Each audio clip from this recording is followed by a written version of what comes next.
Hello, folks. Welcome to Between Awesome and Disaster. This is your host, Will Carey. I appreciate you being here. I hope you are well. I hope that you are joyful.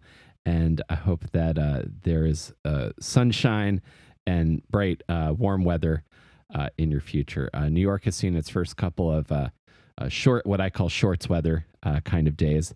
And it's left me feeling pretty excited amongst a lot of other things in my life, not excluding our interview on the podcast today, which I'll talk about in a second. But I just want to let everyone know, if you haven't heard before, I have joined a new band playing bass guitar. I'm very excited about it. I just turned 38 last week, and I am feeling a renewed sense of excitement for the creative things that I am doing. And I am determined to make 38 a milestone year. People say that once you start getting towards middle age, you got to abandon the things you used to like when you were younger. And I do not agree with that. My guest on the show today does not agree with that either. We talk about that as well.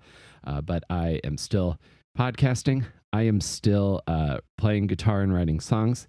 I am still making comedy with my friends, and I am still very much the same kid that I was when I really became who I was as in high school, when I discovered my love of the arts and the way it made me feel. And that's gonna carry me through a long time, I personally think. And one of those things that I am excited about is my band has recorded our first single. We're also going to be playing our first show in New York City, May 9th, 10 p.m. at Rockwood Music Hall in the Lower East Side. It is a no cover show, so feel free to come out and see my newest musical project if you are in New York City. We have recorded our first single. It is being mixed and mastered now, and it will be released this year, and I will tell you all about it once it's available. I am also not getting any worse at playing Elden Ring. It is an incredibly hard game. If anyone who isn't aware of video games very well, I've died about 87 times on the first boss, but I persist because it is still very fun despite the fact that it hurts me. And I am thrilled to share with you today my conversation with Tony Lovato, lead singer and guitarist for the band Mest, who I have been a fan of since I was in high school. Their self-titled album and photographs were some on constant rotation in my green 2000 Ford Focus ZX3 as it drove around both Southern Maryland and then later on around my college town. And one of my favorite concerts that I went to at the Record Theater, early concerts when I first started going to shows in college, was Mest in the final tour of the original lineup with Alistair and Scary Kids Scaring Kids. And that was just one of those shows that was really kind of pivotal for me as a newly semi-pseudo on my own kind of person. I was becoming more autonomous, and one of the things I got to do was go to concerts a lot. And that particular show I remember being so fun, and I have very fond memories of it. And Mest's music has continued, in my opinion, Mest's have continued to make excellent music. And I would say that any of their records, since they've been independent, stack up to their time on major labels as well. They also have a new single out now that is called When We Were Young. It features Jarrett Reddick from Bowling for Soup.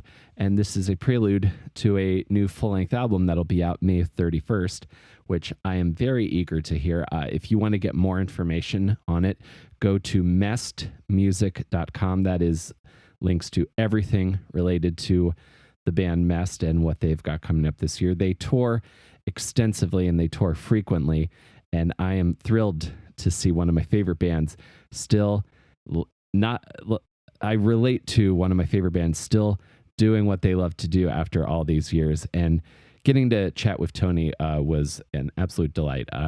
He's a great guy, and I have to especially give him my gratitude because he was coming off of being very sick when we recorded this interview, and we still did it. So I'm very appreciative of his time and his and some of these great stories that he tells me in this podcast. So let's go and chat to Tony Lovato from Mest.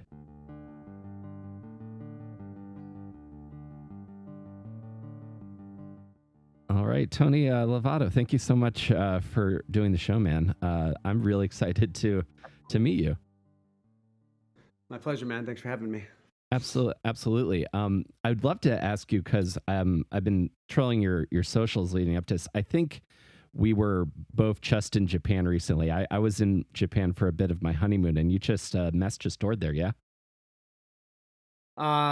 Yeah, it was November last, so a couple months ago, like 4 months ago, November, beginning of November, we went over there. Nice. And had you been there before? Many times. I mean, I've started touring over there in 2000 or 2001, I think. Uh-huh. And we've got like 2 gold records over there. So in the early 2000s, we did a lot of touring over there. And then I would go over there just to hang out and vacation and shit. But I've probably been there, I want to say like realistically like 12 to 18 times. I'd have to count. I have no idea, but it's a good amount of times for sure. That's awesome. And that I love hearing like stories like this. Like Tim from Alistair told me about his times touring over there as well. What cities did you play this last time? Fuck, I don't know. We did. I know we did Tokyo, Nagoya. I think. Can't remember exactly where Osaka, we went. maybe. We did do Osaka. Yeah. We did Osaka. And we're already talking about going back there, trying to figure out if we can get back there in March of next year. Is what we're trying to do. If it's possible, everything works out. We'll get back over there. Where the fuck is the Japanese shit? Why did I not? It's all Europe shit. It's everything that's upcoming. Yeah, because you're playing S-Bomb too. I love that you're the band is this busy at this far into the career. Yeah, it's crazy, man. Yeah, things have really picked up. I mean, like things were picking up in 2019, and then the pandemic sort of fucked us, as it did a lot of bands. And why in the fuck can I not find? I'm still not. This is like my OCD shit, where I'm like, gotta know exactly where. Oh, here we go. 2 shows in Tokyo, 3 shows in Tokyo, 1 show in Osaka. So we did 3 fucking Tokyo shows. That's crazy. That's super cool. Oh man, I have just heard nothing but bands just rave about how awesome the crowds are in Japan. Oh, absolutely. It's always been that way. I've always said, like, if you want to fucking feel like a rock star, like, tour Japan. Like, the shows, I mean, like, this goes even, like, back in the day when we first started touring over there. And we had good reactions here in the States, obviously. Like, things were going good here in the States, but all of a sudden we got this phone call, like, yo, you're selling, like, 10,000 records a week over in Japan, which is huge. Because they're, like, I mean, number-wise, I think they're... Country-wise, I think they're like smaller than California, even so. That's like selling 10,000 records alone in California.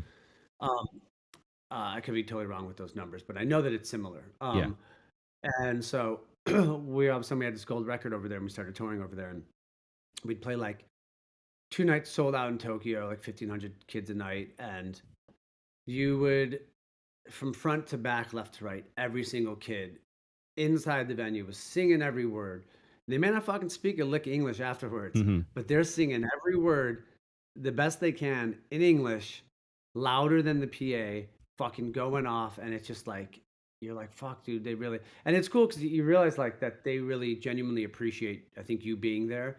And they often don't get to see their bands that they like, because it's very hard to, for every band just to pick up and tour across the fucking world. So I think that's maybe, and it's just their culture in general is like, I've always said like America can learn so much from them. Like it's just it's not a me country. It's a very respectful fucking, just their culture is so respectful of everybody. Like, and every job that they have from like, when you're fucking ordering Burger King, like, like there's like a joke, like what you see in the photo when you get fast food is, and then you open it up and it's just a smashed fucking, piece of shit looking. Yeah. When you order fast food in Japan, like it looks better than the photos. Like that's because they give a fuck about what they do. Like no matter what job it is, Yeah. presentation, the way they treat you, like everything. And it's just crazy that like, so that's why I've always loved going over there because it's one of the most respectful, nice, sweetest fucking culture. Like it's great, man. I love it over there. So do I. I have been fortunate enough to go over there like 3 times down. This past time we went to a bunch of different cities outside of Tokyo. And to your point, I had a McDonald's cheeseburger there once that was just like the best cheeseburger I have ever had in my life from a Right? McDonald's. And I didn't know that that was possible. Even like if you get like Yeah. the egg sandwich from the convenience store, it's like the best convenience store egg Oh sandwich yeah. you'll ever have. It's insane. For sure. All the shit from like their 7-Eleven style, gas station food, stuff like that is it's amazing. I know it's crazy. Yeah. It's awesome. Do you have something that you always try to get when you're over there that you really like a snack or a meal? Um, Not necessarily, but I have now searched out certain types of snacks that they like they have all like the shrimp flavored chips and shit like that, which Hmm. I'm like huge on that. So now I seek out the markets around my house that carry that type of shit, Yeah. the Asian culture, food. Um, but I'm trying to think if there's anything specific. I mean, the thing is, I love sushi. So like going over there and getting like sushi, but like in Japan, fresh as fuck, like that. It's just a different. You know what I mean? Like it's so good that it's like you usually just fucking go after that. I mean, until you fucking eat too much of it. But you know, Oh yeah, I've definitely put myself in the poorhouse a couple times going for like really high end, super uh, luxe omakase sets before. yeah. What's crazy though right now is our money is worth so much over there. Hmm. At least in November it was. So like, dude, we would go and have like this insane like meals like steak, like ridiculous fucking steak. What's the steak? What's the fucking steak called? Like that really fucking um overly expensive steak. But we'd go to restaurants like that, and it was so fucking cheap because it was like our money, our ratio. I'm like, Yeah. if I bought shoes over there, or a guitar over there, like it was crazy. It was just like when I was valuing shit out of like how much shit cost in American, I was like, dude, I'm paying like half the price, like for shoes and guitars and shit like that. So I was like, fuck it, Uh like huh. had to do it, you know? Oh no. It's just crazy. I don't know.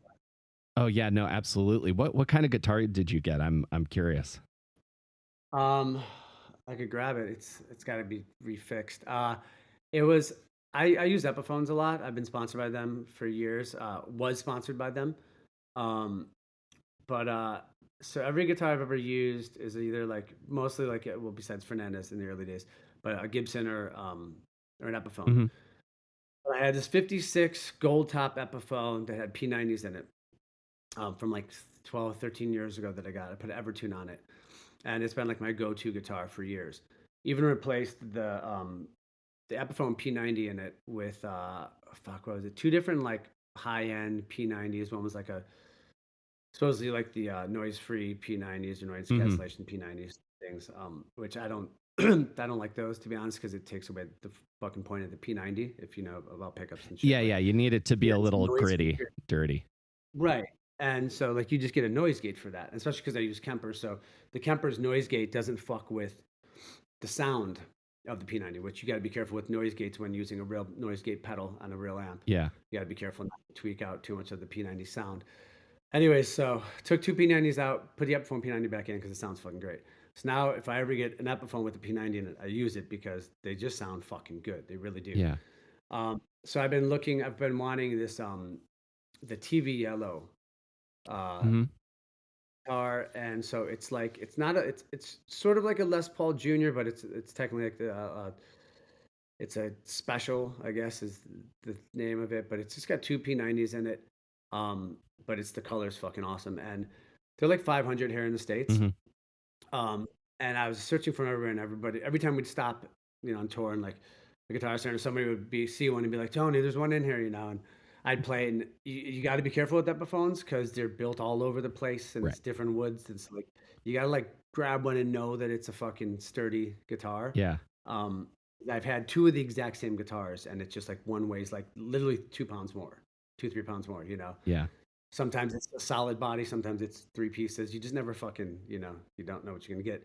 But this one, it was in Japan, felt fucking good, felt solid, Hmm. and it was like, and then I tell the guy I want it, and this guy spends like 45 minutes cleaning it and fucking with it, and I'm like, yo, dude, like, I'm gonna do so much shit to this anyways, like, Right. but I let him do his thing, obviously. And he comes outside, like, my friend even got a photo of it, like, he like presented me the guitar, and I was like, thanks, man. Like, it was fucking, it's just, it's a very sweet thing. Like, they give a fuck, but Yeah. it only cost me like, it was out the door, it was $345. Here in the States, it's 500 plus tax. Yeah. So, it was like I saved like over $200 buying this fucking guitar just because I was in Japan. And then, of course, I got the Evertune installed and put on it, and that cost more than the guitar. That was $750 for the Evertune. Uh-huh. So the Evertune, and that's cost more than the fucking guitar itself. But I've got to bring it back in and get it worked on. Some shit got messed up on it, but Uh-huh. Oh, that's that's an amazing story. Like of all the ways like you could encounter that guitar, that is like the perfect way for it to come into your world. I love for that. sure. When I saw one in Japan, I was like, okay, this is the one I need to. I have to take this one. This is the one. For sure. Japan also like I would love to trace the origin of this, but they seem to love like punk music and like pop up music. Like there's so many like great bands that sound like they're definitely listen to like second wave punk like your NoFX's and your Rancid's. Like the one that always comes to mind, I'm sure you probably know them, is Secret Seven Line. I feel like they've been playing with every band that comes to Japan for like the last 20 years. I want to say that they were on one of our shows. I think they were because I think I remember seeing them on one of the Japan show posters last fall. I'm almost positive that they were on one of our shows. I mean, there's like High Standard, Hmm. Good for Nothing's one of the other bands. Like they're from Japan, right? Yeah, Shit. I think so. Um, I also Um, know Ella but yeah, it Garden. was cool, man. And the thing with the Japanese punk rock bands too is, and it falls back into their work ethic and the way that they are, dude. You'll never like. You've got to go over to Japan prepared and ready to fucking play good and tight and rip because these motherfuckers are machines. Yeah. Like every band that plays with you, fast as fuck, tight as fuck, all good at their Hmm. instruments, like all sing good. It's crazy, man. Like, yeah, it's cool though. And yeah, they just love.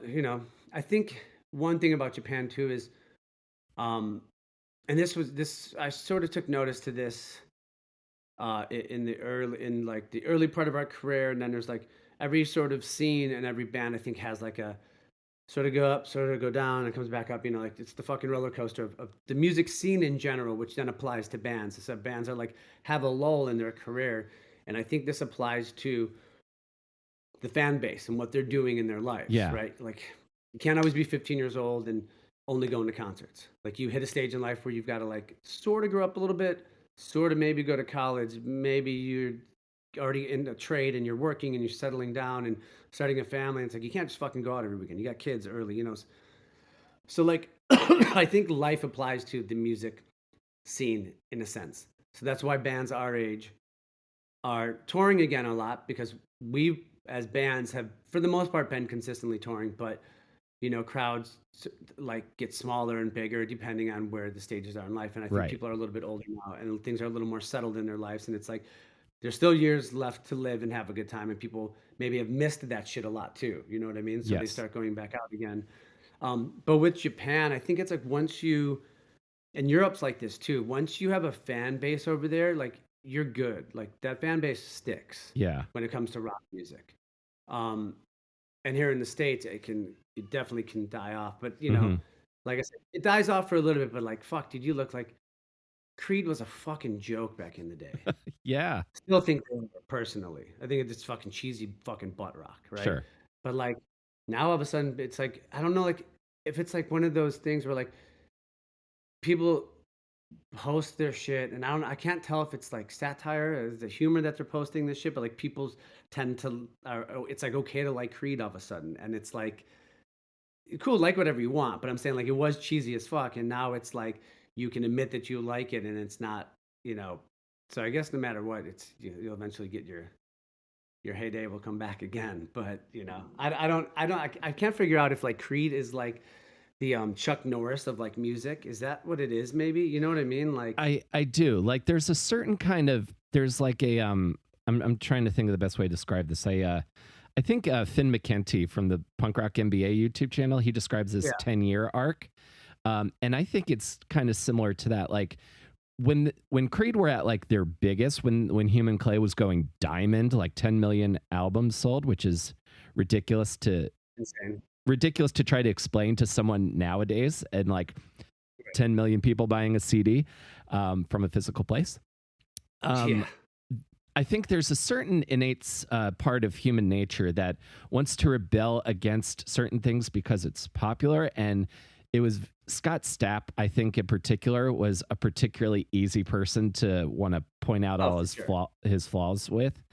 Um, Yeah, but I think now that people are a little more he seemed like an SNL skit of Eddie Vedder. similar, yeah, yeah, I wouldn't. The fucking her, and like the fucking like even he does it now where it's like so much fucking serious like movements, and it's like just relax, dude. Like just play the song, man. Like it's a little much. But yeah, sorry, keep going. I think I know what you mean. It does make sense. Like Yeah. And similarly, like I think music fans, now that we're all kind of like settled in ourselves a little bit, like when you are, because I'm in like my late 30s, I think you're a little older than me. We're now able to kind of admit, hey, like Higher is a pretty catchy song, or we for can sure. admit certain things. Like I've never been ashamed of any of the music I've liked, and I've definitely gone through some weird phases, but I think I've very much settled in like I still love punk rock. And to bring this back to you, There is those Nickelback songs that are ridiculously fucking catchy. Like that's just the truth. oh, 100%. The comedian Shane Torres has this great joke where he's like, he has this line where he says, Nickelbacks, they make bros happy. That, and what's wrong with that? That's how we got Right. into this mess in the first place. He was saying that in like 2016, 2017. Right. Yeah. So, and similarly, I remember seeing Mest on what was at the time I thought was the farewell tour at the Recker Theater in Towson, Maryland, like my sophomore year of college. I think it was with Alistair and Scary Kids Scaring Kids. Yeah. And that particular tour was like one of those like kind of semi like defining moments. Like I had just moved to a bigger city from like the middle of nowhere. I could start going to concerts and finding myself. And I remember just loving that show, dude. I remember like circle pitting to Fuck the Greyhound Bus. Yeah. It was one of those like defining kind of Which moments of one my was youth. that? What theater was it? Riker Theater? Yeah, the Recker Theater in suburban Baltimore. So not in Baltimore City, but in Baltimore County. Okay. Yeah. I think I remember that place. I remember a lot of those last shows because it was like going to be our last tour. What I mean for the original lineup, it was half of three-fourths of it. But yeah, I mean that tour is fucking. That's we were it's weird to hear stories like that because we were that band for a lot of people. Mm-hmm. Their first shows are like the first sort of band that they saw fucking 10 times in a row, Yeah. and then all of a sudden, boom, we're done. You know, so it was like all of our counterparts for the most part kept touring, kept putting out a couple records, Mm-hmm. and we definitely like there was years where I think the next record that I put out as Mest was fuck, so that would be 7 years later, 8 years later, Yeah, I think that was not and it what was, you were expecting. yeah, not what you expected, yeah, where it was like melodically a Mest record, but musically I was just listening to heavier shit, and I was sort of like into like that a lot of the a lot of the bands that were like pop punk but had the heavy side to them, I was like introduced to that type of shit. Yeah. Um, Craig from Escape the Fate, He was like my little brother, was my roommate at the time. So being around him, and it was always around those heavier bands, and he was sort of like a younger generation of people. So I was like hearing and being introduced to these other newer bands um, that somewhat Mest influenced in a way too, which is weird because like obviously like the pop punk ones, like obviously I'm sure there's a little bit of Mest influence in the popcore bands that came after us. Hmm. But even like dude, like I was on tour with Craig and um, we're in catering and because I had like a DUI, so I couldn't drive. So I was Hmm. like, well, fuck. I'm like, I can't go out. And he's the only one that could drive. He's like, come on the road with me for a month. I'm like, all right, cool. Um, and then dude comes up to me and he goes, hey, man. He's like, I just want to introduce myself. Um, I grew up listening to Mest. Mest was, huge influence on us, this and that. And it was Chris from Motionless in White. And Whoa. which never would you ever, you know what I mean? No. Like, fuck, like, and I remember, so then we were trying to get into Canada and I got stuck at the border, couldn't get in. Right. So escape to fake guys went through. I'm like just stuck there in the middle of like this worst border you could be at. Like there's no cities close to it. Hmm. So I remember I called like my ex Chelsea who lived in New York because I was in New York. And I'm like, do you live anywhere close to this? She's like, that's like fucking 5 hours from me. And I'm like, fuck. And I'm like trying to figure out what the fuck I'm gonna do at this point. And then like 3 hours pass and in walks all the motionless and white guys. Like three or four of them couldn't get in. And Oh so man. I'm like, well, fuck. Can I go with you guys then? And they're like, yeah, for sure. So I hop after all the, Canadian border bullshit. Uh, Hopped in their RV and we go back. I remember talking to TJ like I don't know a couple of weeks later or whatever, or maybe it was even like a year later because me and TJ eventually joined Escape to Fade and shit. And he's like, yeah, he's like on that ride. He's like, you were like sleeping in the front couch in the RV, and everybody's like sitting around. We're all started looking at each other, going, dude, it's like Tony from Mest is like sleeping in our RV right now, like. And it's just weird to think like that I even influenced that type of band or whatever. But it's cool. It's fucking awesome that I mean, I think that's why people like pop punk. Like, even if you went on to a different genre of music Hmm. in a way, um, like undoubtedly the early 2000s of like punk rock influenced so many kids. It was just so massive. And like I think that's why it's still doing good right now. I think Hmm. that's why you look at some like they got the fucking they're bigger than I think they've ever been. Yeah. Um, and then Yellow Card was able to tour on their 20th anniversary or something like that off of that the big record that they had Hmm. and massive crowds. Like um Blink's bigger than they ever have been. And so I always see it as like when like people talk shit about MGK when he put out those two pop punk records, and I was Hmm. like, I get it, I get where all the negativity come from. I get the concept of the gatekeepers and shit, Sure. but I listen to the records and I'm like, they're good fucking songs, and I look at the people that wrote the songs, and I know a lot of those kids that wrote those songs with them, and they're all kids from my era or right after me, that are really good songwriters. So you put out two cool records for newer generations to hear this type of music, and then hopefully those kids go and do what I did, which is then I would look at who influenced Green Day, who influenced Rancid, and then you discover that generation before them, and hopefully that those kids, are doing that and discovering bands like us. I think it's good for the music scene. I think it's good for punk rock, pop punk, and then when Blink comes back out and puts out a record and they're the biggest band in the fucking world, it doesn't hurt. We get the trickle down effect. That's the only time the trickle down effect actually works. Uh-huh. We get it. Like it's a good thing for the scene. So I mean, I'm not mad at it. Oh no, because I was that kid. Like I was the kid listening to Blink, and then I heard Mark say Descendants in an interview, and was like, okay. Right. And I remember reading interviews with you in Guitar World and hearing you talk about Rancid, because Rancid to me when I was in high school was just the T-shirt of the guy who used to make fun of me all the time wore. Right. The cool punk rocker. Yeah, like the cool Liberty spiked punk rocker. Because Right. I never looked the part. I've always kind of looked like this. But then when I finally, I think the first Rancid album I found, because middle of nowhere, so I didn't have a cool record club. So the first one was Indestructible for me, and then I could go back and Oh, find. shit. And then someone was like, "No, you need to listen to Out Come the Wolves," which is like the Oh yeah. greatest record ever made. So I was very much that kid. You mentioned Machine Gun Kelly. What I'm hoping for, since Taylor Swift has mentioned the starting line in a song on her new album, I'm hoping for a whole new resurgence of Swiftie inspired interest in the scene now. Swifty inspired interest. Oh, what? Oh, from for those people coming over. It's not. I mean, it's obviously there was that big rush that day that it sort of came out as like, holy fuck, like she's mentioning the starting line. Like I mean, I was going through my Instagram and I'm like, okay, what's going on? Like I follow a couple of the guys from starting line that I know, and I'm like, what the fuck is this? And I'm like, oh, okay. And then I see the dude from 1975. Obviously, he was younger generation, so he probably went to Warped Tours and saw all the bands and shit. So Yeah. like, that was yeah. I saw that big rush of starting line shit going on.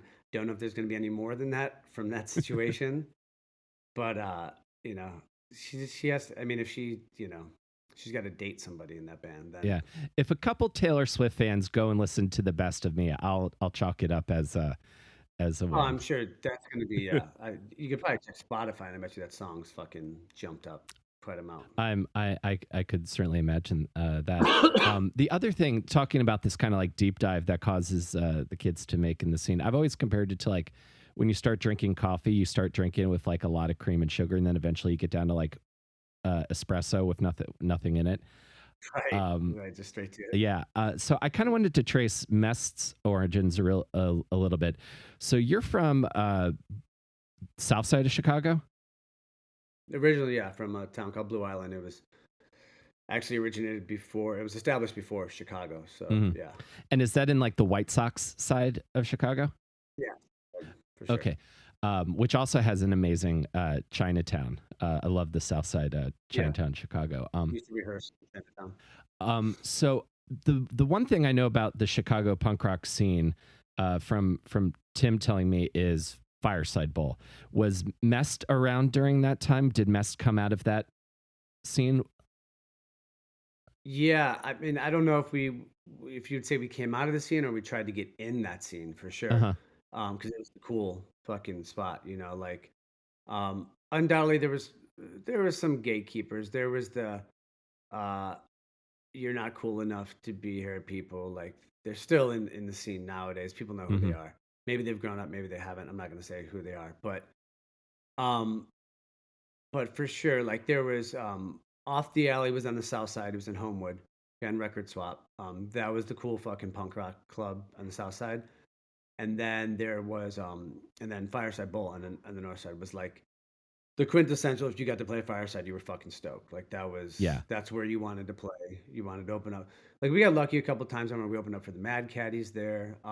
We played with I think a band called Limp, if you remember them. They're from the Fat Records era. I think it was Fat Records. Hmm. Um, but we would, you would try to get on. You get your own sort of headlining shows there and try to get some bands together and get a show there. But you would also try to get booked on the shows there with other bands coming through that were from out of town. And if you could start landing those gigs, that was like the cool shit to sort of start helping your band get a name, so to speak. And we were able to do that at Fireside and at the Metro, which the Metro was the other mecca place. It holds like it holds 1,100, but it doesn't necessarily look like that because the stage was like it didn't go far from the stage to the soundboard, so it was pretty small, like this way, Hmm. but it was long. So they sort of went out, and then like I'm trying to get my hands in the shot at Uh-huh. where like the stage, and then it went this way, but then like you go back almost behind the soundboard on the sides. So it seemed like a smaller club, but then you had your balcony up top. But the Metro was the other place, like where if you got to play the Metro, it was like you fucking felt like you made it. Like Yeah. that was the other big spot. But Fireside Bowl was like the cool fucking you. Yeah, you got to get your name on that shit. Like for sure. No, totally. That's the place, like, not too similar. Like, when I was going to college in Baltimore, like, you wanted to play the record. That was like a cool thing to do if you were a local band. So similarly, like, I hear the stories of this place, and it sounds like just such a amazing time. So Mess is like kind of Yeah, it was like our Gilman Street. Put it that way. right. I think anyone listening to this will know exactly what that means. That Um, reference. yeah. Did you ever read that book, Dan Ozzi's book, Selling Out? It started with Green Day and then traced a bunch of major label debuts of bands from the scene. No, it sounds like something I would like to read. I've only read one book in my 1.5 books in my entire life. Well, I think this will be a good 2.5.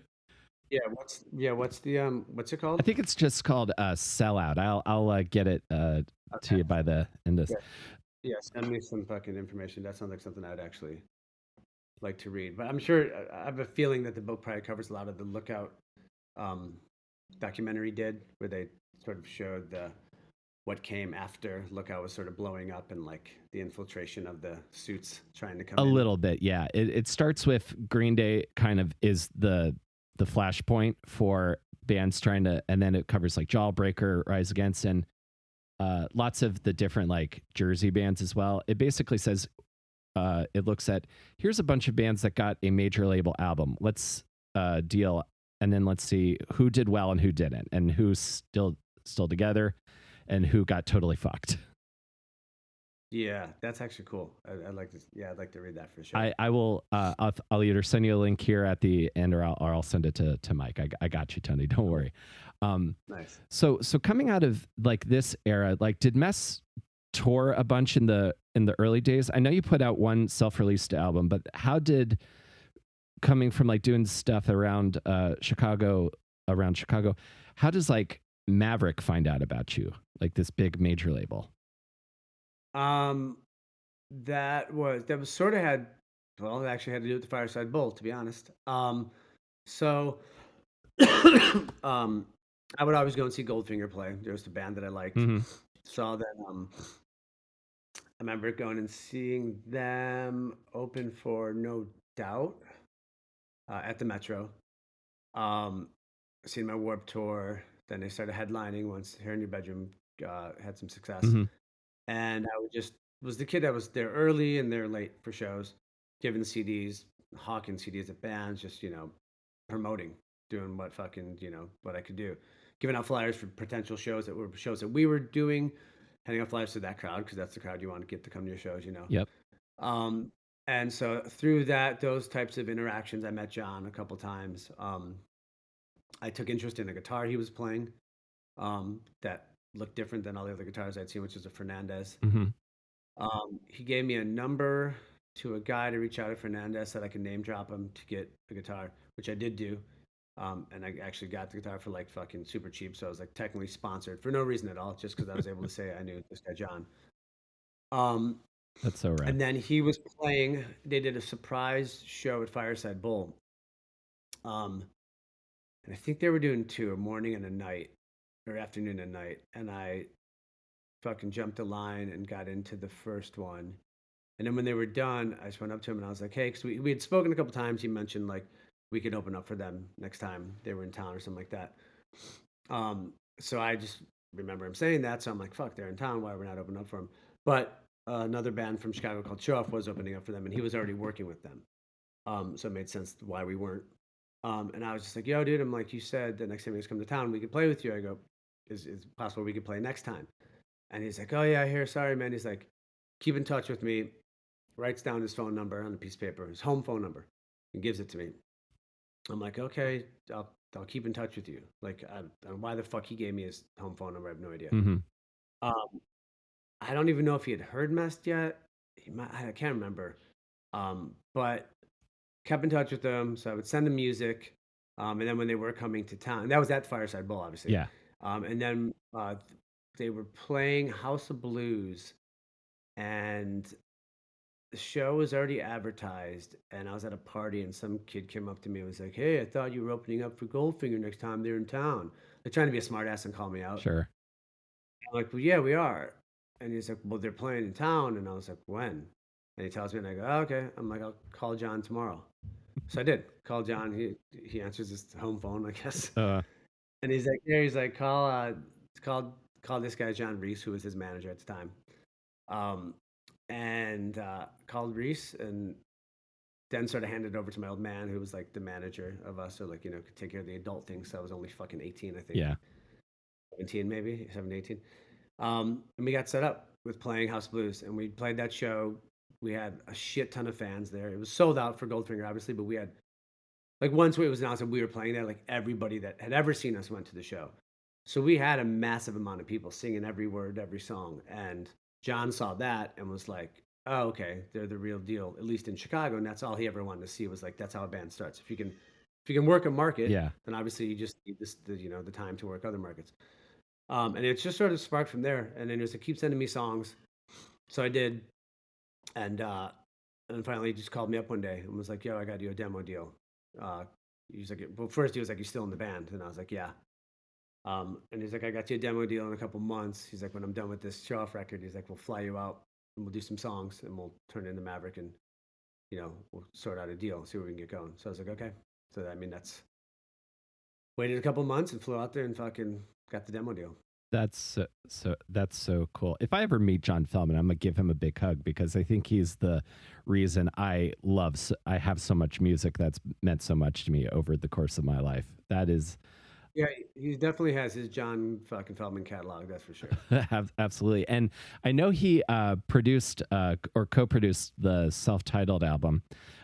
So I have a couple of questions about that because that's the album that I think I'd probably heard What's the Dealio before, but then self-titled was my first Mest album when I was in high school. Um, Working with John as a songwriter, like later on, like you have this history with him. What is he like when he's in the studio? What is something you've learned from him about writing songs? I mean, we did fucking 4 records with John, from Wasting Time to Destination Unknown, self-titled, and Photographs was the last record that we Yeah. did.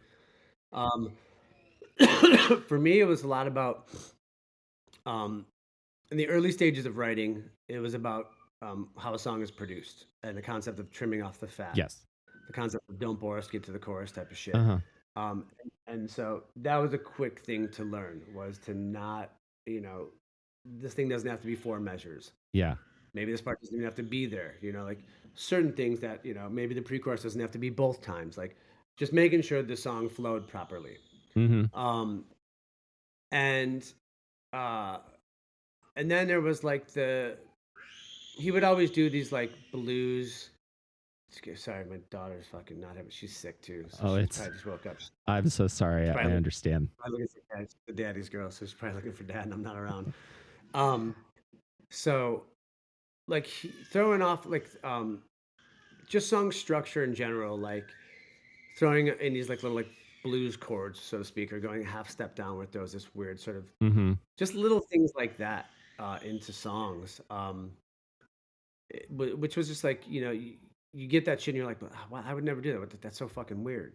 And then all of a sudden it makes sense and you go, oh, okay. So you take all these little things and you just apply them throughout the year. So now it's like I always say, like going in and doing a record now, be like, would you ever work with John again? It's not that I wouldn't work with John, but we did 4 records together, right? So Yeah. like, how much could he really do? Like, if anything, it would be like maybe we'd sit together and write a song together. Mhm. But like for me to write a song and then have him produce it, it's like he's sort of already produced it because I all those things I've taken over the fucking whatever it was 7 years that we've worked together, like have stayed with me. They're incorporated into my songwriting now. Yeah. Um, so it would, I don't think there's much he could do to my songs that I wrote. If we were to co-write something, that'd be us writing together. That would make more sense. Yeah. But yeah, it was, I learned a lot in the early years of writing songs for sure. I mean, I was a kid, like just learning shit. To sit at the feet of like a Jedi master of songwriting for that time and like have all of his knowledge infused into you. I understand exactly what you're saying. Yeah. I mean, you just, you learn through experience of working with somebody, and there's some things that I loved about it, some things that I did. And I mean, there was like he's a songwriter and a front man, as am I. So like there was strong disagreements for a lot of shit too. Mhm. But I think in a working environment like that, I think it makes sense that some shit would be like that. Like it's that it's creative tension, but it's people that you're both trying to get to something to be the best. So it's not like it's you're both strong opinion about shit, but it creates for I don't know good music in my opinion. Absolutely. And what do you remember about working with Young MC on that record? I remember when you said that talking about Rooftops. I remember feeling that was odd that a rapper would work on a rock album. What was he like to work with? So he didn't he worked on Cadillac, Oh, okay. um, and that was when we did like the chorus. I mean, the chorus for Cadillac is like fucking C to fucking G flat, F, F flat. So it's like this weird, like, sort of step, like this heavier sounding thing. Yeah. And then the verses are super melodic, this typical fucking four chords C, G, A, F. Um, and but in that chorus, there's like that breakdown part that's sort of like heavier sounding, but has like that almost hip hop beat to it. Hmm. Um, and John was friends with Young MC at the time, and I don't know if what else he had did with him, and I don't know how it came up to do it, but it was like I think we had the idea of like we should put some fucking scratching in there because it's got that hip hop feel to it. I don't fucking know what we were thinking, dude, to be honest. And It worked though. um, no, it totally works. It's cool. And so obviously John has no idea how to fucking scratch a record, nor did we. So I think he sent it over to Young MC. Was like, hey, I got some ideas.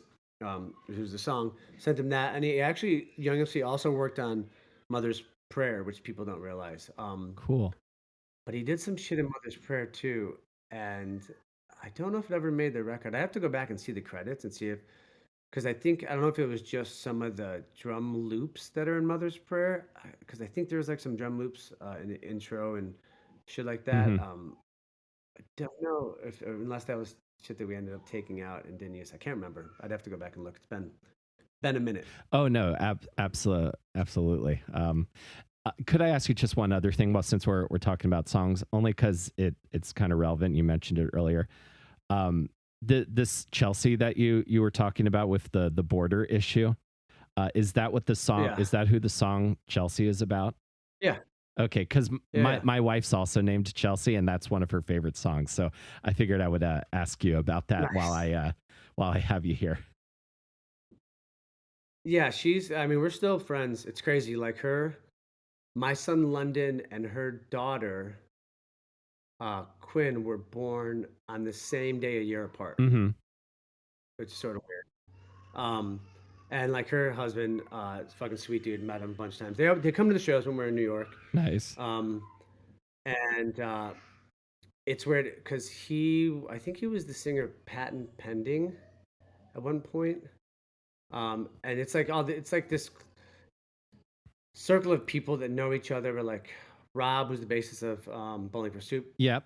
Also played in Patent Yeah. Pending, Yes he did. and I remember them well.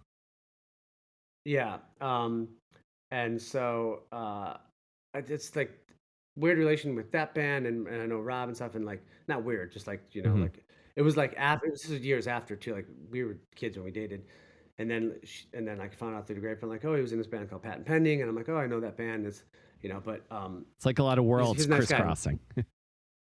for sure, but like randomly, like I don't even know how they even met because she's from Florida and stuff like that. I never even asked her, but yeah, like they come out to shows and we always have lunch and see each other. It's nice. It's cool. That's really cool. I'm glad that you still have that all the stuff that comes from age and finding your people. Like I know you have talked extensively about how great your wife is, and I think sounds like she's a big part of how you're able to like have the family and career that you have now. So give you Yeah, for sure. I mean, she comes from a big family too, where it's sort of like that, where they're like, her mom is remarried and but like her dad and his mom are still friends, and like it's just the same thing where it's like Mhm. when we have family holidays and shit like that, it's just like if like other people come over, I've like explained who's who. Like Mhm. it's sort of like this fucking tree that like you got to draw it out because it ain't fucking easy to figure out. But Uh-huh.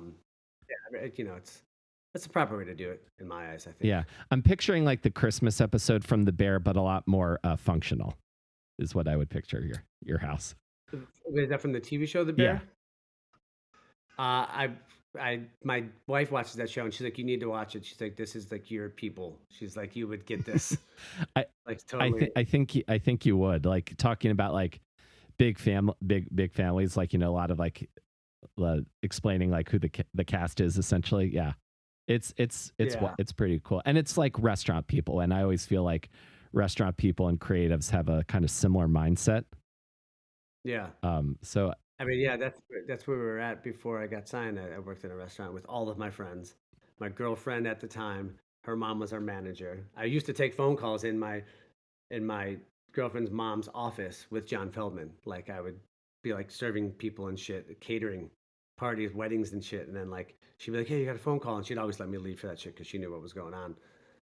And I'd be like literally sitting in her office on the phone and shit, like taking phone calls from Feldman up at this place called the Martinique in Chicago. It's crazy. I love stories like this because like this I really feel like the sense of like you feel like a real person. Like there's no sort of like rock star air about you. You're just like a guy in a band. And I feel like if I saw you at a bar and we were watching basketball, we'd have a good time.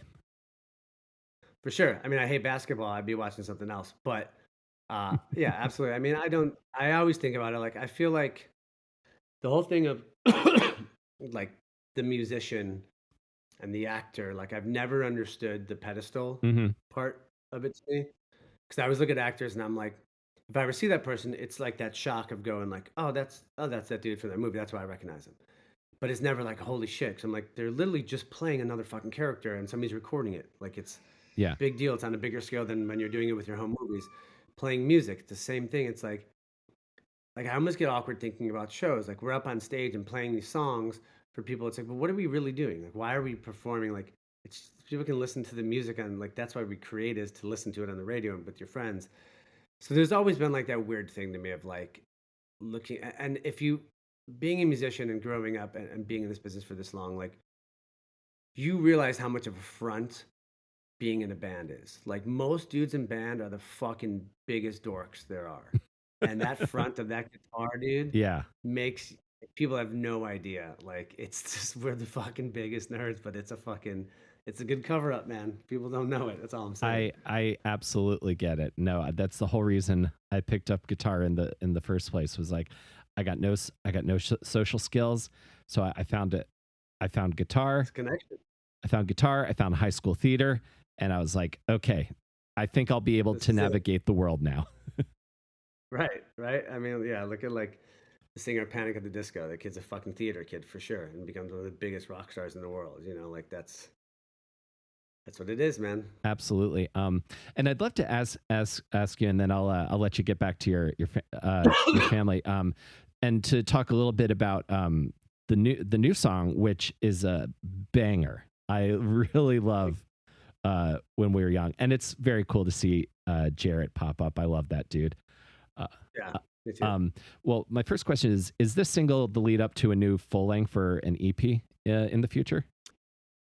Yeah, well, we have an LP technically. Uh, we surpassed the EP. I did an LP. That comes out May 31st. Sweet. We will have another single dropping before it comes out called "Hate You Sober." That will feature my friend Spencer. He sings in a band called Ice Nine Uh Kills. huh. Different genre of band, but Spencer's a big fan. We've become friends. Fan of his band. I sang on his second record. I think they put out. It was their second record. Um, but that song will be out May 17th. Um, and yeah, the new record drops May 31st. So new shit coming up real soon. Fantastic. I cannot wait to hear it because and I think Mest have continued even with the hiatus and the comeback. I feel like you've continued to make amazing records. Like every I was listening to re-listening to Photographs and Masquerade, and your songwriting has just continued to be fantastic, whether you're doing the more heavier sounding stuff, or I also love your kind of more like acoustic like ballad things as well, dude. Yeah, I like writing stuff.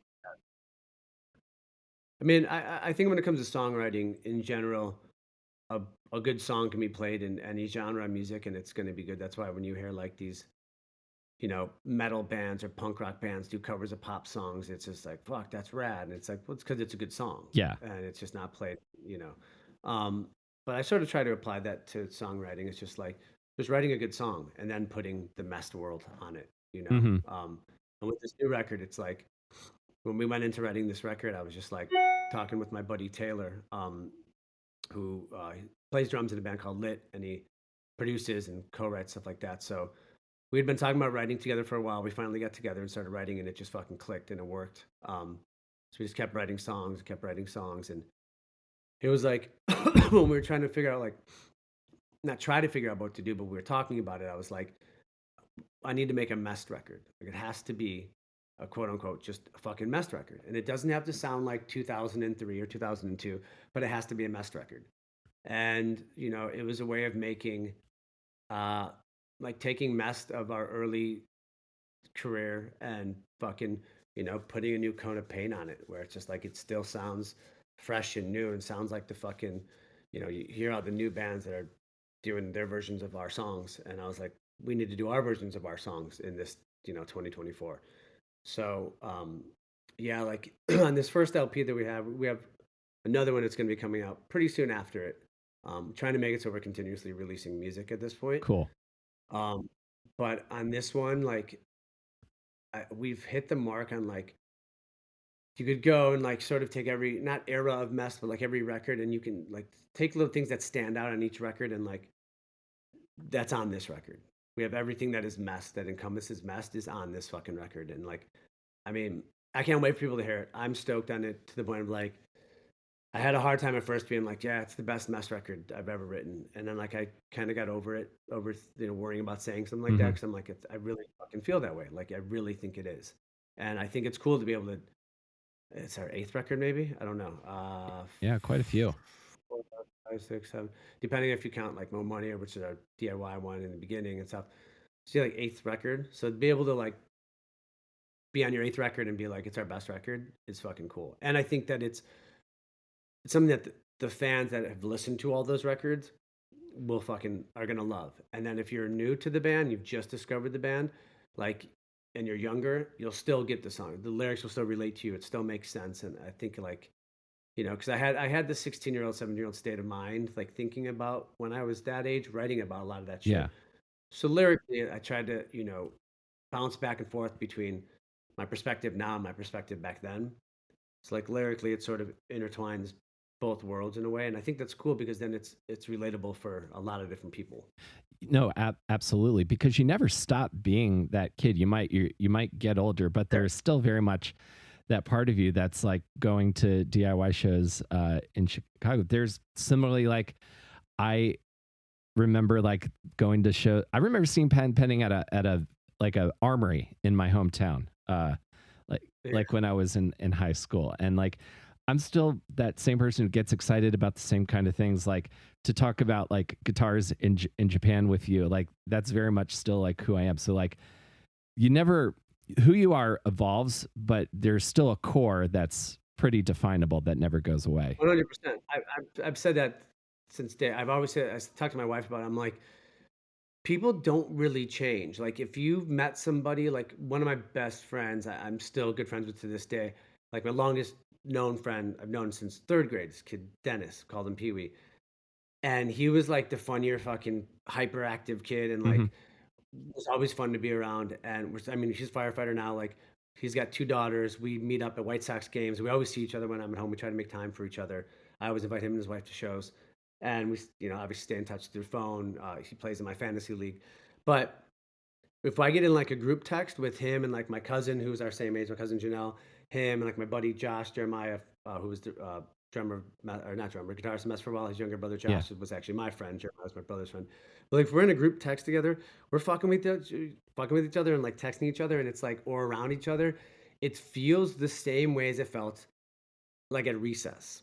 Like, you still, everybody has that same sort of personality that they had. Like, the jokes are still, like, you still say the same stupid shit to each other. And we're adults now with kids.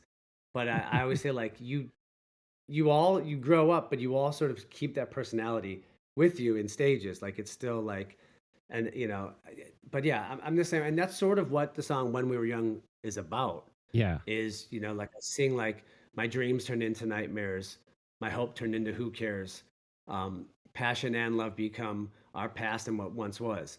And it's like, why does it become that? Why does, your passion for guitars and, like you said, you like talking about the same thing, like talking about music and guitars and shit like that, like, why does that become second to us, and why does life have to take over so much, or why like at a certain age do you just go, well, fuck, man, like I have to be doing this, so I can't be doing this. Like it's cool, like you can still be in a band and work a job and have a family and be pursuing that on the side. Like obviously you can't be 100% dedicated to that because you have other responsibilities, Sure. but that doesn't mean you have to give up on it. That doesn't mean you can't be pursuing it and pursuing other things in life. And that's sort of the concept of the when we were young was that sort of like the idea of like what age or why do we give up on this type of shit, you know? I do. That resonates with me completely because I'm like I just turned 38, and I am still very much like the theater kid who plays guitar, who plays in bands, who talks to people he's admired for a long time. I'm married now, and like obviously my life's changed, but I will never let go of that stuff because it's just so paramount to who I am and why. It's who you are. Exactly. Right. Yeah, I know. And that's the thing. Like I always say, like, I don't I don't know I can't not play music. Like the band I've been in this band longer than I haven't been in this band. I've been playing music longer than I haven't been playing music. So for me to think like that 3, 4, 5 months out of the year, I'm not busy with playing music or doing something music orientated, I don't know what I would do. Like it is who I am as a person. And it like to think like that to not do that shit, I would probably go insane. Like it's half of who I am, you know? Like so it's weird. Like I don't understand how people just give up. I don't know. Yeah. If I think that's a great sentiment to kind of close this out for anyone who's listening is uh, don't give up on what you love. One other thing I'd love to ask you, Tony. So new album comes out May 31st. And where are you going to be doing any touring outside of the European stuff? Yeah, so we got Europe from like May to, I think mid-May to first week in June. Come back home. Then we have a show in Chicago, June. I mean, I'll just say it hasn't been announced yet. Show in Chicago, June 28th. Show in St. Louis, June 29th. Then we have a couple weeks off. Then we're going to Mexico in mid-July. And then as of now, August is going to be off for the rest of the summer. But then September, we're back out. A bunch of shows already confirmed, but they haven't been announced yet. I will say it's going to be fucking cool. It's us and another band that same era, same genre, Warped Tour, all that shit. Mm-hmm. We're doing a co-headlining run with them. They haven't toured in a while, so it's cool to be teaming up with them. And then we got a couple ideas for special guests for that, but that's in September.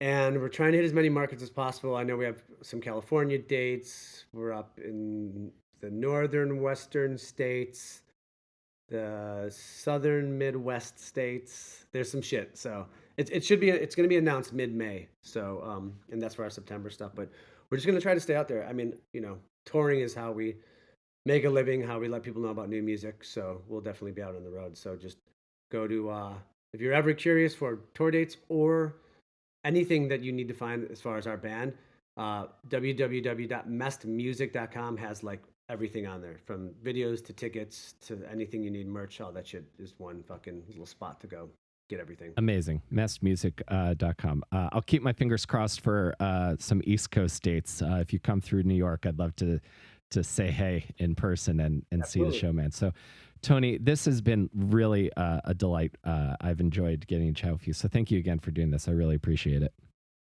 Anytime, man. Thanks for having me. I appreciate it.